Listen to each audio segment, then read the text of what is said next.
भारत-पाक युद्धविरामाचं अनेक देशांकडून स्वागत। America, European Union, Saudi Arabia, तुर्की, इजिप्त देशाकडून स्वागत।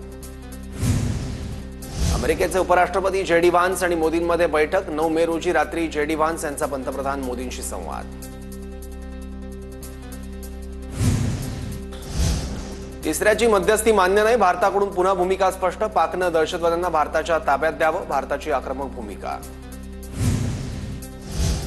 संसदेचं विशेष अधिवेशन बोलवा, ऑपरेशन सिंदूरची माहिती द्या। काँग्रेस नेते खासदार राहुल गांधी आणि काँग्रेस अध्यक्ष मल्लिकार्जुन खरगेंचं पंतप्रधान मोदींना पत्र। जम्मू आणि काश्मीर लाईट इन्फंट्रीचे जवान सुनील कुमार यांना वीरमरण। आरएसपुरामध्ये पाककडून झालेल्या गोळीबारात जवान सुनील कुमार शहीद। जम्मू काश्मीरच्या उपराज्यपालांकडून शहीद जवानाला मानवंदना। युद्धविरामानंतर पाकिस्तानमध्ये विमानसेवा सुरू। कालपासून पाकिस्तानमध्ये विमानसेवा बंद होती।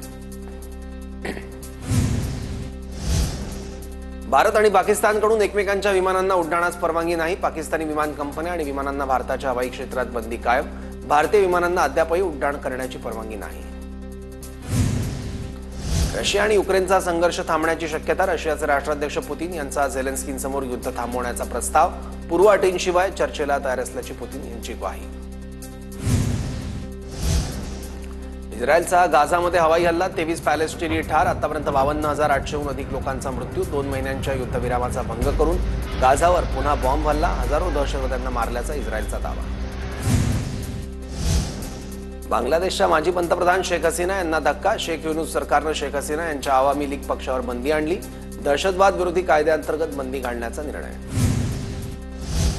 स्वातंत्र्यवीर सावरकरांवर केलेल्या वक्तव्याप्रकरणी राहुल गांधींचा जामीन रद्द करा। सात्यकी सावरकरांचे वकील संग्राम कोल्हटकर यांची न्यायालयात मागणी।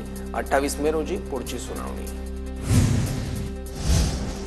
नाशिकमध्ये कांद्याचे दर क्विंटल मागे 1000 रुपयांनी घसरले। दर घसरल्यानं शेतकऱ्यांना मोठा आर्थिक फटका। भारत पाकिस्तान तणावाच्या परिस्थितीमुळे निर्यात पूर्णपणे ठप्प।